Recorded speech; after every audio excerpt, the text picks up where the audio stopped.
Thalassemia బాధిత పిల్లల కోసం ఎన్టీఆర్ ట్రస్ట్ ఆధ్వర్యంలో నిర్వహిస్తున్న ఈ అద్భుతమైన కార్యక్రమంలో పాల్గొనేందుకు నిజంగా నాకు చాలా గర్వంగా ఉంది. సమాజంలో తలసేమియా అనే ప్రాణాంతక రక్త వ్యాధితో పోరాడుతున్న చిన్నారులకు ఉచిత మెరుగైన వైద్యం అందించేందుకు ఎన్టీఆర్ తలసేమియా కేర్ సెంటర్ చేస్తున్న సేవల గురించి మనందరికీ తెలిసిందే.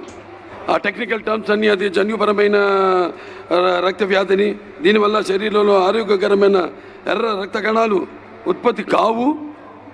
ఈ ఎర్ర రక్త కణాలు మన శరీరంలోని కణజాలకు ఆక్సిజన్ను అందిస్తాయి.